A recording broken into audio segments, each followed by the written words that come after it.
Hi and welcome back to the lab. And today here on the bench we have ICOM IC-7000, and the radio came in because it is not receiving, so it is totally silent. So let's see what we can do. Okay, and here is our radio already in a test setup, so it is connected to my tester, and I'm already sending in on 145/500 minus 73 dBm, so that is over an S9 level, and well, there is really nothing, so squelch is completely open, so no doubt, but we can turn here our volume control, but you see nothing happens. But on the other side, and that is important to see, we have here definitely an input signal, so our S meter is displaying, let me say 9 plus 10, or yeah, 9, let's say 9 plus 10, and that is clearly the proof that the signal is going on. But let me simply switch off my generator level. So let me switch it out now, and it doesn't work. Why not? My generator don't want.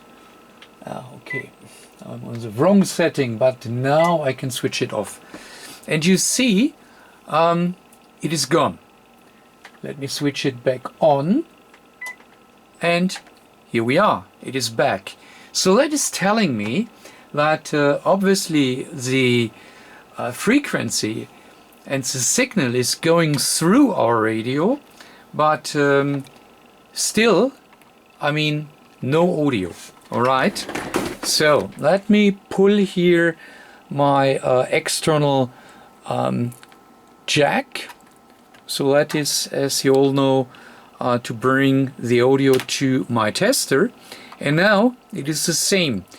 So it is obviously not really our little jack, so we know that is very often a problem, but in this case it is still silent. So alright, we need to go in, so let me open the radio. Alright, so that is here our main unit, and here on the main unit our control unit. And well, the problem with this design is simply that a lot of important components for our audio paths are underneath. So the only point where we might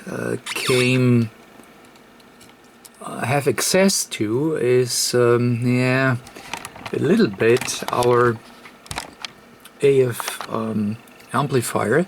So the AF amplifier is here.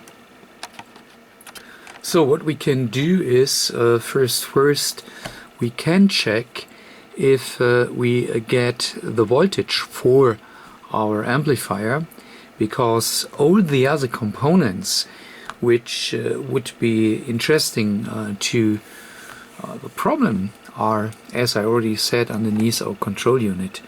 So let's start there, and well, if that is all fine, then well, yeah, that will be a little bit complicated, because we have two connectors here at our control unit which are connected to the main board, and you know, okay, so let's discuss that if we really need to go underneath our control unit. Okay, so if we check here our schematic, we find here our audio amplifier. Let me enlarge it a little bit. So here our IC-2602, it is a LA4425A, so that is our audio amplifier. So what we can do first is checking if we get voltage to our amplifier, because here that is, no, you can't see it, sorry, need to get it a little bit up. So here that is our feeding DC voltage transistor, and you see that 14 volt gets here to the transistor, and then it will directly supply our amplifier. The problem here is that we do not have directly access to the Q2606 because it is underneath, so on the other side of our main board. So what we need to look for, if we have here maybe one of these capacitors here where we can check our voltage for our amplifier, which should be around yeah, let's say 13.5 something. So that should be the voltage we should see here at 0.5 or at any of these capacitors. So let's see if we find a capacitor where we can check.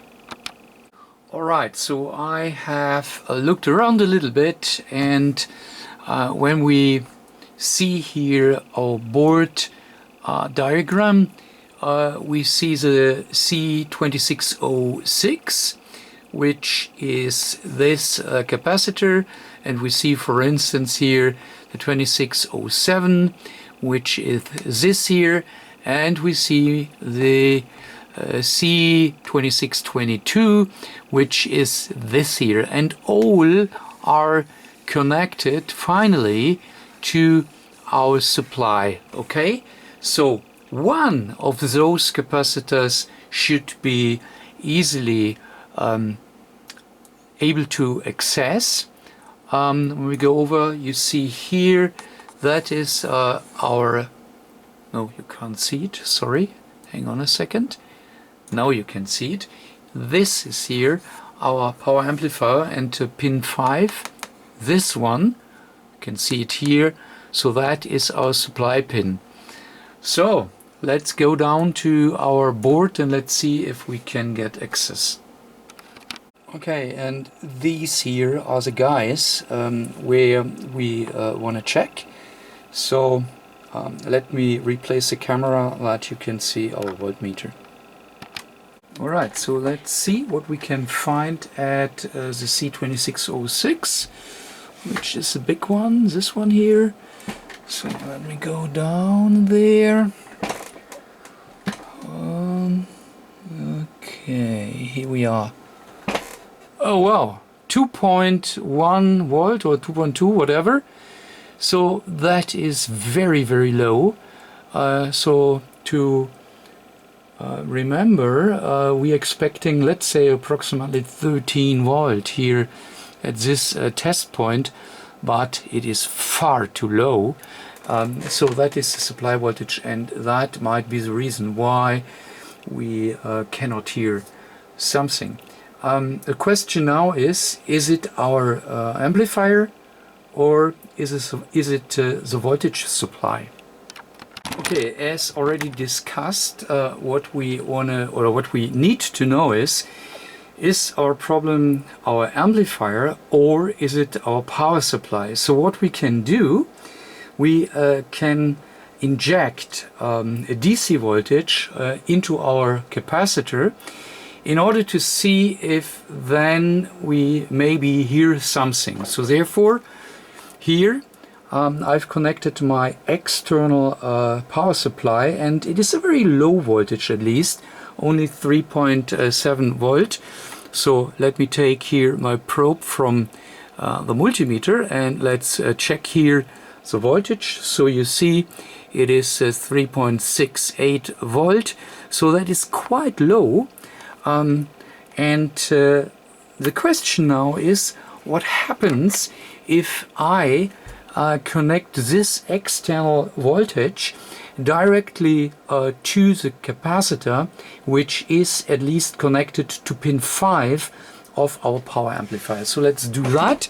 I mean, that is a little bit critical here, because I do not want to create a short.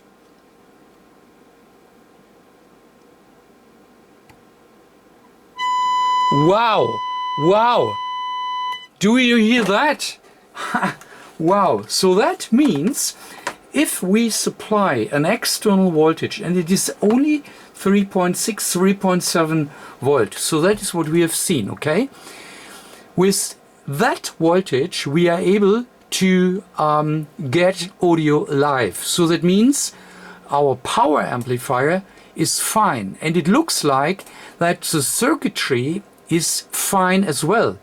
So it looks like that it is really a problem with our power supply for our power amplifier. Okay, so look here, we have here our Q2606, so our feeding transistor, right? And we have here the C2620, so that is the one at the base of our transistor, NPN transistor, of course. And that is from underneath, and we need to get access here to that components in order to see what's going on. Well, and that means we really need to loosen here all screws on the main board, and here on the local board as well, because everything is here connected via ribbon cables.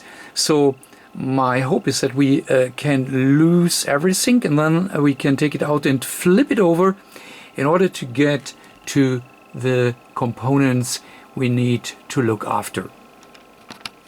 Okay, so what you can see here is that we was able to flip the board over together here with our PLL board, and now let's have a look to the component we are interested in. Alright, and that is already telling a lot. So look, that is our supply transistor, and what you see, this transistor got very hot, so we can easily see it here, and we can see it here. And let me see, I'm not entirely sure if I will be able to get it on screen, because through the microscope I see a bit more. So let me see that I can range it for you. Let's see. Okay, so yeah, maybe you can now see it, that the connection here is definitely open. Okay, so the heat disconnected here the solder from the component. I do not really know if that is the only problem, or if really our transistor is faulty. So that is now the next step, what of course we need to check. And we need to check this little where is it, this little transistor here. So that is the transistor feeding our base, that finally the transistor can switch through and gives the voltage free for our power amplifier. Okay, so that is what we need to check, but we clearly can see that here a lot of volt, a lot of heat was engaged, and yeah, so let's go ahead. Okay, so let's simply test it in diode mode.